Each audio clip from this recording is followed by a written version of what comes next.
This is the story of a man who accomplished something no one could ever imagine. At the beginning of the movie, we are introduced to a man named Andy Dufresne, a highly respected banker.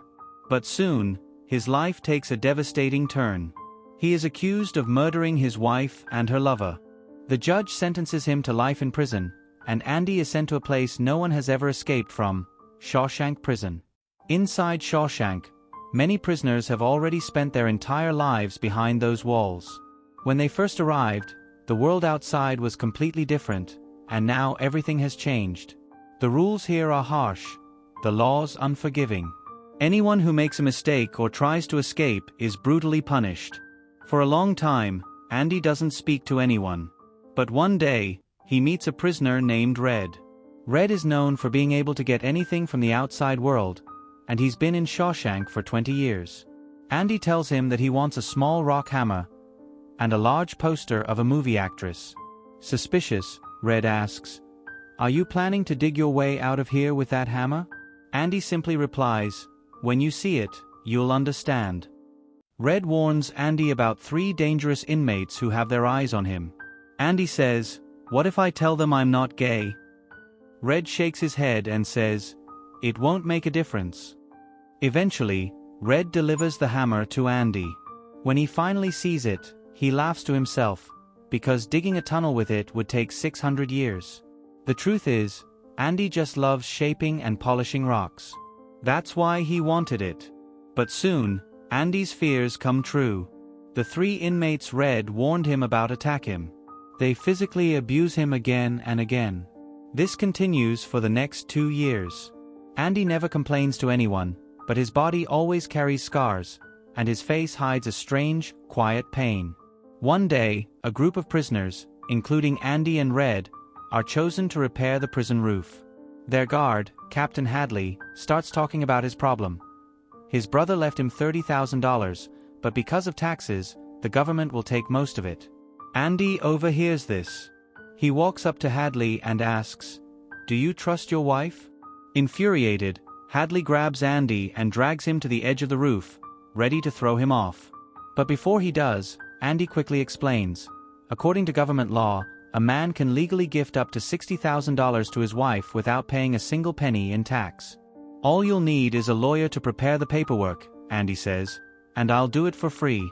All I ask in return is 3 beers for each of my fellow prisoners." Hadley agrees. The next day, Andy's fellow inmates are seen drinking cold beer on the rooftop under the sun. Andy had kept his promise. Days later, the prisoners are shown a movie. Andy leaves the room for a moment. Outside, those same 3 men try to attack him again, dragging him into the projection booth. But this time, Andy fights back, striking their leader. Enraged, they beat Andy mercilessly, leaving him hospitalized for a month. The man who led the attack is thrown into solitary confinement for a week. When he is released, Captain Hadley, the same officer Andy once helped, savagely beats him until he is permanently paralyzed. Soon after, the prison warden himself visits Andy's cell. He orders a search, but the real reason is that he's heard how Andy saved Hadley $30,000 in taxes. He wants to meet this intelligent banker.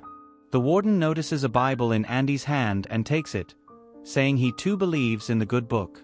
Andy's cell walls are covered with posters of movie actresses, including a large one of a glamorous star. The warden says, "Normally I wouldn't allow this, but sometimes rules can be bent." The strange thing is, during the search, the warden never finds Andy's rock hammer. As he leaves, he returns the Bible and tells Andy, "Salvation lies within." Impressed, he decides to make Andy his personal assistant in the prison library. The library is run by an old man who has spent decades maintaining it. Andy now works under him. At the same time, Andy begins handling tax returns and financial paperwork for other prison officers. As the years pass, Andy's workload grows. He eventually asks for an assistant, and the warden allows him to choose Red, his closest friend. Time moves on. One day, the old librarian, who has been in prison for 50 years, suddenly threatens a guard by pressing a knife to his throat. The truth is, the government has granted him parole, but he doesn't want to leave. For him, Shawshank is the only world he knows. He thinks that if he kills someone, his sentence will be extended and he can stay. But Andy calms him down, and he drops the knife. The old man is released. But the outside world is nothing like he remembered. Cars flood the streets, people rush everywhere, and everything feels too fast, too strange. He cannot adapt.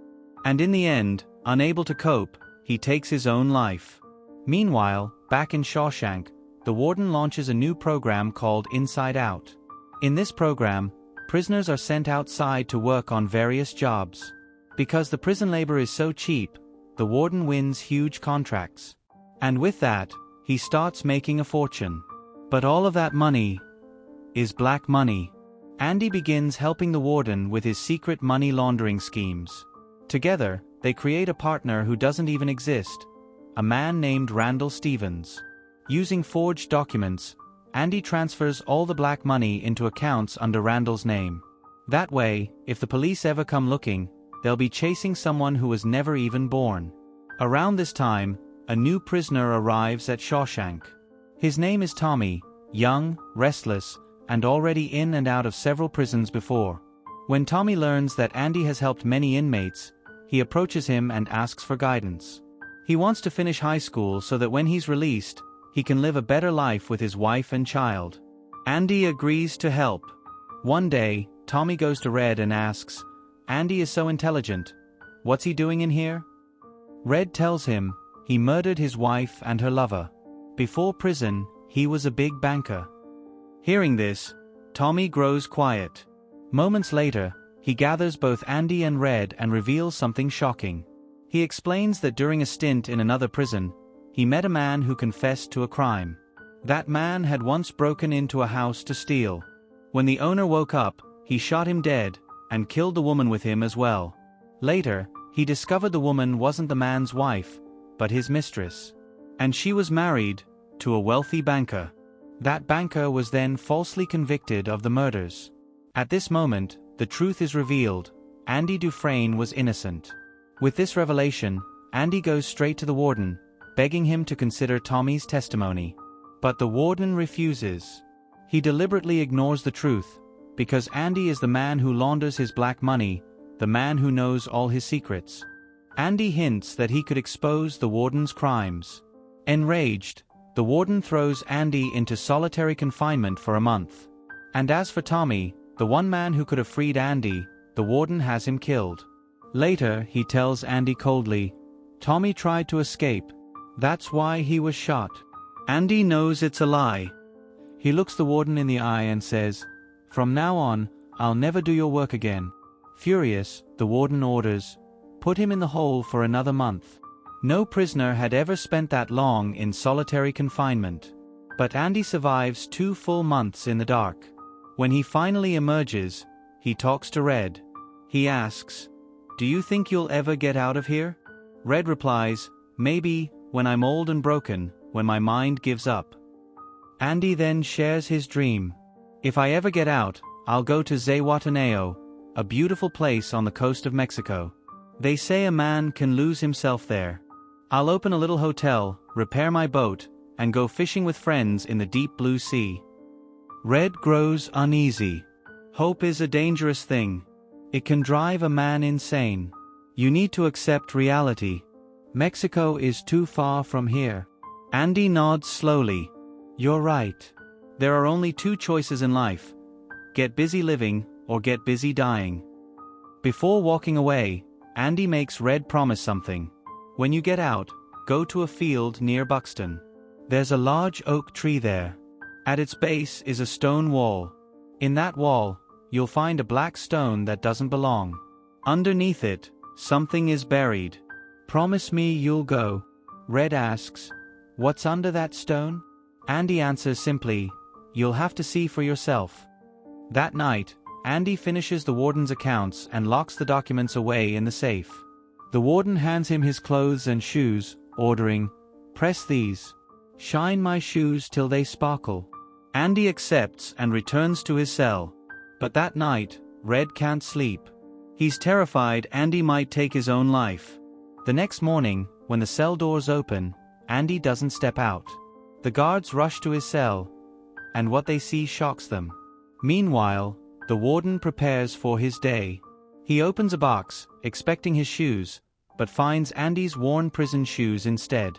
Confused, he hears the blaring of the prison sirens. Those sirens only sound for one reason: when a prisoner has escaped. The warden storms into Andy's cell. Red is brought there too. The warden demands, "Where is he? Where's Andy?" Red shrugs. "How would I know?" Furious, the warden shouts, "What was he? A ghost? Did he vanish into thin air, leaving behind nothing but rocks, and this useless poster?" He rips at the wall and throws chunks of stone at Red in a fit of rage. Andy Dufresne was gone. The warden hurls a stone at the poster on Andy's wall. To his shock, the stone doesn't stop. It rips straight through. When he reaches inside, he discovers something unimaginable. Andy had carved a massive tunnel behind the wall. Everyone is stunned. That wall was thick, solid concrete. Digging through it without machines was supposed to be impossible. But Andy Dufresne had turned the impossible into reality. He was gone. The guards rush toward the escape route and find Andy's old prison clothes, a bar of soap, a comb, and that little rock hammer Andy once asked Red to smuggle in. The very hammer that had been his secret weapon for 20 long years. With it, Andy had chipped away at the wall, day by day, piece by piece. And the dirt? He smuggled it out in his pockets, scattering it across the prison yard. On the last night, when the warden had ordered Andy to press his clothes and polish his shoes, Andy made his move. He wore the warden's suit beneath his own prison rags. He slid his polished shoes onto his feet. He placed the warden's documents into his bag, and left the warden's Bible in the safe, as if nothing had changed. When the lights went out, Andy crawled through the tunnel. He broke open a sewage pipe and dragged himself through 500 yards of filth, 5 football fields of stench and darkness, until he finally emerged, free. From the prison no man had ever escaped. The next morning, Andy walked into the bank. The accounts holding the warden's dirty money were under the name of a man who didn't exist, Randall Stevens. Andy forged the signatures, showed the documents, and withdrew everything, $2.95 million. Andy was not just a free man. He was now a rich one. He mailed the warden's records and evidence to the press. By dawn, the headlines exploded with the scandal. When the warden opened his safe, expecting his precious documents, he found only Andy's Bible. Inside the cover, Andy had written, "You were right. Salvation lies within." As the warden flipped through the pages, he found something shocking, a hollowed-out space shaped exactly like Andy's hammer. For 20 years, Andy had hidden it inside the very book the warden once mocked. The book the warden himself had handed back to Andy on his first day in Shawshank. Now the truth was out. The police closed in on the warden. But before they could arrest him, he put a bullet in his own head. Time passed. Red was finally granted parole. But freedom felt empty. He had spent 40 years behind bars. Now, in the outside world, he couldn't fit in. He lived in the same room once occupied by Brooks, the old librarian who couldn't handle freedom. Red, too, thought about ending his life. But then, he remembered the promise he made to Andy. He traveled to a field in Buxton, found the great oak tree, and beneath a black stone in the wall, he discovered a box. Inside were some bills, and a letter. The letter read, "Do you remember the place I told you about? Zewataneo. I'll be waiting for you there. Remember, hope is a good thing, maybe the best of things. And no good thing ever dies." With renewed hope, Red set out for Mexico. When he reached the coast, he saw Andy, free at last, repairing his boat on the Golden Shore. The dream Andy once whispered in the prison yard was now real. The ocean, the boat, the freedom. And the one thing that carried him through it all was hope. Hope had carved a tunnel through concrete. Hope had stolen back his life. Hope had reunited two friends under the open sky. And that's why we must never let go of hope. Because the world itself stands on it. This is the story of the Shawshank Redemption, the highest-rated movie in Hollywood history. So, what movie do you want me to explain next? Drop your choice in the comments. And if you enjoyed this video, make sure to hit like and subscribe for more stories like this.